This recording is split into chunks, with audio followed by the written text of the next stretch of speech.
Vittozzi, and you're joining me for that. French growth figures have just been released, and it's good news. Yes, it is. Figures, as you say, just been released this morning, showing that growth for the past 3 months, or I should say the past quarter, which is between April and June of this year, are up 0.5%. That's beating forecasts, which had been around the 0.1-0.2% mark. And it's actually the fastest rate of growth since 2011 and effectively moves France out of its technical recession. The finance minister, as you can imagine, responding positively this morning, saying that this shows the first sort of tentative signs of recovery here. And it's been mainly credited to a rebound in exports, increased domestic consumer spending, and public spending increasing over the last 6 months too.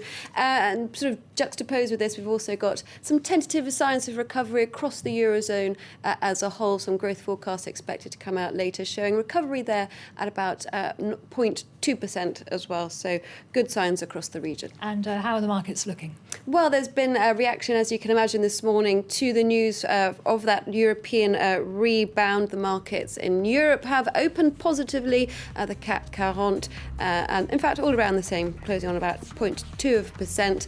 Let's have a look at the Asian markets as they move into their final hours of trading. The Nikkei was rallying on Tuesday, still looking good, up 0.3%. Hong Kong Hang Seng shut today because of a typhoon moving into the region. OK, well, we're staying in Asia, and there's been fresh talks to try and restart production at the Kaesong plant on the border of North and South Korea. The huge complex shut down in April, leaving more than 100 companies with nowhere to go. Nicholas Rushworth has the details. It's been a no-man's land since April. North Korea closed Kaesong at the height of nuclear tensions between Pyongyang and Seoul. And the joint industrial zone just inside the North Korean border remains a political football. As a South Korean delegation headed to talks on resuming operations, business owners and workers looked on. They want life to get back to normal. If only talks now could conclude with an agreement. We business people will do what we can to create a complex that meets international business standards. Please let's normalize the Kaesong complex. Kaesong is a 43 square kilometre factory park.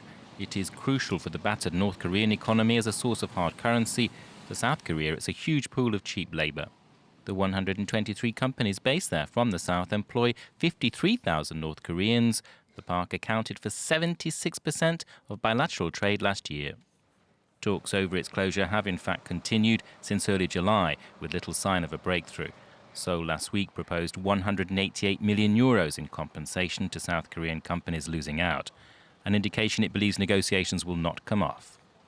Nick Rushworth there. OK, time now for a look at some companies' news. And a proposed merger between US Airways and American Airlines has been put on hold. The US Justice Department believed the venture would give the airlines an effective monopoly on intra-US routes. The deal, which was scheduled for completion in 2003, would have made the partners the world's biggest airline. The managing director of a New Zealand dairy farm at the centre of a food poisoning scandal has resigned. Fonterra had to recall thousands of its dairy products across the world after a botulism scare. Gary Romano will leave the firm with immediate effect. And nearly 15,000 workers at Hyundai Motors have voted to go on strike in South Korea. Staff at the world's 5th biggest car maker say they are still waiting on bonuses from 2012's bumper profits. That strike could take place next week. Hyundai lost more than $1 billion last year due to union action. OK, Katerina Vittozzi with all the business news. Thank you very much for that. And now it's time for our press review. And